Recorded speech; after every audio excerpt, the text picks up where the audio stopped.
Rightio. For anyone who cares, here's my 2-year review and issue history list of my Y62 Patrol. She is a 2018 Series 4. It now has 32,000 Ks on it. It goes bush a bit, and I won't go through all the mods, but as you can see, it's got 35-inch Nitto trail grapplers, bull bar, rock sliders, ref rack, all the basic sort of stuff you'd expect on a car that gets used for a bit of camping and touring and off-road exploring. So that's it, and bush barriers, as you can see. Anyway, none of that really, that's pretty irrelevant for what I'm about to talk about. I'm going to go through my likes and dislikes of the car since the last review at 12 months. Nothing's really changed in here. I just like this car. It's a good car. It's fun to drive. It handles well on the road. Pleasure to drive on the road. Pleasure to drive off-road. It's just fun. So I haven't really got any issues with the actual car except all the usual I had last time, which was handbrake is crap. Throttle control in low range could be better, but it doesn't bother me enough to put any sort of iDrive or whatever you put on there to fix that. I don't mind it that much. It just, a lot of people drive it and they do say the same thing. They just like that part of it. Not very many other things I dislike about the car. I mean, fuel usage to me is an issue. That's the first thing everybody asks. So I'll get that out of the way right now. Rightio. Brand new, stock standard, 10 litres per 100 on standard tyres and everything. 10 litres per 100 down the highway, cruise control 110. That's no roof rack, standard height, standard wheels, everything. So, and 14 round town in that stock trim. Now that is fantastic. It's pretty good economy, but it's also out because the speedo's out. The speedo's out by, with standard tyres, 10% approximately, which means your figure's out by 10%. So that 10 litres per 100, you actually say it's actually 10 litres per 90 kilometres. So you add, by the time you sort it out, say it's 11. So add 10% to all them. Until your bigger tyres. When you put your bigger tyres on and go to 35s, the speedo's pretty close to accurate, within a kilometre. With 34s, which these ones over here are these ones I run occasionally at 33.6, so we call them 34s. With the all-terrains, they're the ones I took up the Cape. With them on, the speedo is 10, at 105, the speedo says 100. So it's not too bad. Rightio. To compare it to other vehicles, when we went on our Cape trip, we did 6 weeks up the Cape. Did a good, I think 8,000 kilometres, so we had a lot of Ks to test it. We all added up our fuel, all the rest of it. The vehicle, so I did 18 litres per 100 average. A Barra Turbo GU, which was being flogged slightly, did 20 litres per 100, or a bit more maybe. TD42s, we had 2, we had a wagon and a ute. They both did about 17 to 18, so maybe just slightly better than me, not much. And the Navaras, I think from memory 16 and 17. There was 2 of them. It might have both been about 16, so they were a bit better, but they're a bit smaller car, lighter car, a bit lower. So all those figures were done on the amount of kilometres we did and the amount of fuel we used. So didn't use any electronics for that in the car. We just said it was all done with fuel usage and actual kilometres travelled. Right, the easiest way to work out how much fuel you're going to use in one of these things, I reckon, is you start off at 10 and 14. 10 litres per 100 on the highway, 14 around town.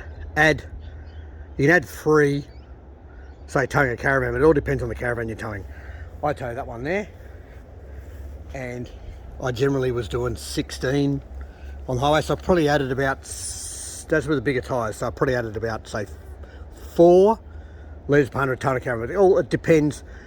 The fuel consumption towing a caravan is a really hard question to answer, because when you tow a caravan with one of these things, you find that if it's a really big caravan, obviously it's a lot different than a really small caravan. If it's 3 tonnes, it's going to be a lot more fuel than 1.5 tonne. If you are going up and over lots of hills, it's a lot different to if you just sit on the flat. So and what speed you set. Whether you set at 100 or 115, there's just a huge difference. As an example, I've just been down to Coffs, so I recorded the fuel usage. I sat on 100 k's an hour on flat country, 100 k's an hour on cruise control, which is accurate with those size tyres. I did 14.4 litres average for half an hour travelling at that speed. I then did 105 and it went up to 15.3, and at 110 cruise control for half an hour was 16.2. So that shows, you know, if you're happy to sit on 90, you're probably going to get a lot better figures. So every time someone puts up figures, they really need to put up all the other information as well, like the modifications to the car. So the simple one for me is, you get the car stock standard and we work on 10 and 14. Every modification you think might make a difference, i.e. you lift the car 2 inches like I have, add 1 litre per 100 to each of those figures. You put bigger size tyres, you go to the 30, say 34s, add a litre per 100. Go to 35s, add another litre per 100. Put a bull bar on and take off the nice, smooth, you know, aerodynamic front end it has, which is no good for me, but they're more economical. They're actually quite well shaped and, you know, improve the windage or whatever. So that's another litre per 100. Roof rack, another litre per 100. I think that's about it. So working on all that, I'm 1, 2, 3, 4, 5 litres per 100 more than what it should be, and look at that. Funnily enough, on my figures, that's about what it is. So I've probably added about 5 litres per 100. So now round town, I'm about, I think I was doing 17 or 18, 19, and that's a lot of start stops. But on a run, I'm doing anywhere from 14 to 16, as I said today. The good thing is when you actually tow a trailer, a caravan, the figures don't go as bad from what they were standard, because you've still got the same windage of the caravan and all that you're dragging through the air, so the figures aren't as bad. But there you go. If you work on, start at 10 litres per 100 on the highway, 14 around town, and work out which modifications you're going to do, and then add a litre per 100 for all of them. When I took this up the Cape, I had the 34s, the bull bar, the roof rack, the lift, and the roof rack was full of crap. So funnily enough, it was 18 on a trip. You know, you go, that actually probably works out pretty well. Anyway, that's fuel out of the way. I'm sick of talking about fuel. It's all everyone ever asks. Fuel doesn't matter. It is what it is. Right, now we're going to go to the problems I've had with this vehicle. As I said, still love the vehicle, no real issues. I don't know if anyone actually watched the first review. I actually did a review while I was driving across the bottom of Cape York. Now, when I did it, I actually went through a big dip. Now, when I went through that big dip, I didn't really hear a noise. I just went, oh. Afterwards, I noticed the car was pulling to the right. I went, that's a bit weird. And as it was, I actually bent a rear arm. During that video, while I was just talking on the camera, I went through a big dip. This arm under here, oh, that lower control arm, I bent it right on the bucket for the coil. Now see, I've got poly airbags in there, airbag man bags. When I put those bags in, I thought deflated would have been about 15 pounds or 10 pounds. Apparently not. I've gone over a big bump with it not loaded enough to warrant having the air in the airbags, and it's jarred as the spring's compressed and it got down to the airbag. It sort of has a bit of a jar on that as it hits that position, and as it hits that, it actually bent the arm, and the result was that it pushed this wheel out that way on alignment slightly, and I could notice it in the rear vision mirror, and it was causing the back of the car to wander on the gravel. Now I drove it all the way home like that. It was no real big issue. I did wear out one of my tyres prematurely, but it wasn't an issue. Got it home and had to I replaced the arm. They're in stock, so that must be an issue. So that's interesting. You can actually replace arms with, you get billet arms from OnTrack in Victoria to replace them with, which are stronger and give you a GVM upgrade. I haven't bothered, and really with the weight of this vehicle, I shouldn't have to. That was a bit of a slip up by me with the airbags. Anyway, just something to keep in mind. We're going to step back slightly. When the vehicle was brand new, the four-wheel drive actuator, which I'm not going to kneel down because my leg's stuffed, but up underneath there in the gearbox, there's an actuator on the side of the gearbox which takes it from a two-wheel drive to four-wheel drive height and also to low range. Now that actuator, this was only 1500 k's old, so it was brand new. I think I forgot to mention it on the first review, but I went away on a four-wheel drive weekend up Kenilworth, put in four-wheel drive, the very first time put in four-wheel drive, it actually locked in four-wheel drive and didn't come out of four-wheel drive. So we drove around the whole weekend, and then it went into four-wheel drive and never came out. So it was stuck in four-wheel drive. I talked to Nissan and they said, and you look at the book and it says if the four-wheel drive light is flashing, you can't drive it. If it's on, you can. Or vice versa, one of the two. So I drove it home. Whatever the light was, it was in the condition I could drive it home. So anyway, drove it home, took it to Nissan, they replaced it under warranty. He said, sorry about that. That was our muck-up, and they replaced it. That was when the car was new. Right. I didn't have any other problems with it before our Cape trip. Our Cape trip, I had a few little problems. First, I'm going to go through the couple that are just warranty issues that shouldn't have really gone bung. The car's fault has in. One was, and I'll pop the bonnet and show you anyway. One was the variable valve timing device, actuator if you like, which sits in underneath there somewhere, just there somewhere, had oil leaking out from it. So I just wrote on the list, and when I took it back to Nissan afterwards, they said, oh yeah, and they replaced a seal in there. It was no real biggie, not a drama. So that's just a little thing that was bung. What else was, rightio, the headlights while I was up the Cape, I noticed the headlights getting condensation in them.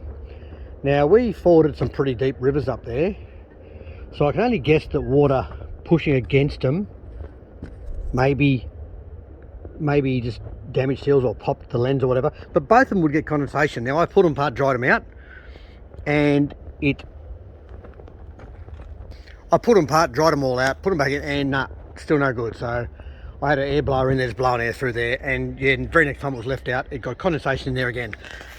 Mentioned that the next time I went for a service, and Nissan just replaced them. They replaced both headlights. They said they shouldn't do that, so they replaced them. I think it was because water was being pushed up against them, but same thing, it shouldn't really do that. I think these things are rated for 880mm water fording, which is there. So, you know, especially with the smaller tyres up there somewhere, so you should be able to do that. They were replaced under warranty, no worries at all. I got a rattle in the mirror, which is gone. It's pretty funny. There was a rattle in this mirror, and it was annoying when the window was down. I drove the window down a bit, but it's gone. And Nissan didn't fix it, because I asked them to, and the car was in there for ages, as you'll hear later, and they didn't fix it the whole time it was in there, but the rattle's gone away. So I went, okay, that's no problem to me anymore. Right. The next thing, when I was up the Cape, I'd go through water. The first thing I noticed, which is a bit odd, I'd go through water and the big thermo fan in here would stay on. Big fan would come on and it would just stay on after I left the water for a short time. And I thought, that's a bit weird. So it's actually it looks like it's a viscous coupling, which means I think as the oil heats up inside it, it actually makes the fan drive more, and it's driven off the engine. Plus it has looks like a clutch to make it run anyway, so if the transmission gets hot, the computer can just tell it to run. Now for whatever reason, it would just run after I'd been through water. Didn't worry about it too much. I thought, oh, that's odd, but I didn't worry about it. Afterwards, I talked to other people. It runs sometimes for 5 minutes or 10 minutes, and it never runs for that long. Talked to some people afterwards when I got back, and they said, oh, if you have the aircon turned on when you go through water, it does that, which I thought was very odd. Didn't look into it, didn't really care. Next time I might turn the aircon off, but didn't cause any issues. It just ran, then it stopped, and it was no dramas. Wasn't an issue, it was just something I thought was a bit weird. Another problem I had was, while we're up there, the car started to, it was like it had a miss. So the tacho would just dance from, say, maybe, I don't know, say 3 to 2.5. And I thought I had a miss. It sounded to me like a bit of a miss. And we thought it was a miss. So it had me buggered for a while, and I thought maybe it's running a bit ordinary because it's meant to be minimum 95 RON fuel, 98 recommended. But the fuel available up the Cape is actually, it's Opal fuel, which is the anti-smell fuel, so that no one smells it. Now, apparently that's less than 90 octane. As it was, that wasn't an issue. don't worry about that, because when we got back we found out what it was, and it wasn't that. And even though we're chasing a fuel problem, it wasn't a fuel problem, and it didn't really affect it. Still drove, it would just change revs. Had I noticed that the amount of revs it was changing by, the amount of revs every time, I didn't notice that. When I got back and took it to Nissan for a service, they plugged the console in, and it straight away told them that my torque converter had been going in and out of lockup, which it shouldn't do, and was faulty, and they replaced it. They just replaced it under warranty. And I went, wow, there you go. Now, I put two and two together and later thought to myself, maybe it got some moisture in it and that caused the issue, because it's a bit sus that it happened up there and I'd been through some water. The water wasn't, to me, overly deep. But anyway, I thought if it got some water in it and did that, when they replaced it and replaced the oil and everything, obviously we'd never know, because they just said, oh, there've been some faulty ones, so they replaced it. I went, okay, new auto, oil, all good, all good. So that was that problem gone. That did worry me for a small amount of time up there, because I couldn't work out. I even dropped into the shop up there, the garage, and said, hey, have you got a consult? Yes, they plugged it in, couldn't find any faults. So I know, well, it's not a problem. Kept driving it. They say it was Nissan that found that. Now, also when I got back, I noticed that on full lock left, reversing, say, out of a parking spot, it would have a little clunk in the front end, which made me nervous. Tiniest clunk, but I noticed noises, which is funny because my other car's a GQ and that's got lots of noises. But anyway, I noticed noises and I went, that is odd. So I said, can you just have a look at it? While it was in there for a service, I said, have a look at it, see if you can work anything out.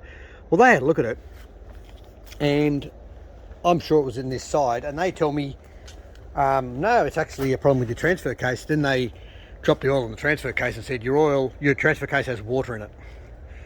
I went, oh well, there you go, that explains a bit. So I did two things after that. Number one, I said change the oil, just drop the oil and put new oil in, which obviously you do on any car with a transfer case. And they said no, they decided that because there was electronics inside there apparently, which there actually isn't, nothing would be affected by water, they wouldn't do that. They said they wouldn't warranty the drivetrain of the car if I didn't change the transfer case. So I immediately got an insurance company and said, look, we've had an incident, blah blah, got water in it, and they fixed it, no worries at all. They said no worries, we'll sort it out, and they replaced it. This is where the problem started. I'm going to keep this as short as I possibly can, but it went on for ages. So this story went over 10 weeks. They first got a new transfer case in, took 3 weeks to get it in. They installed it.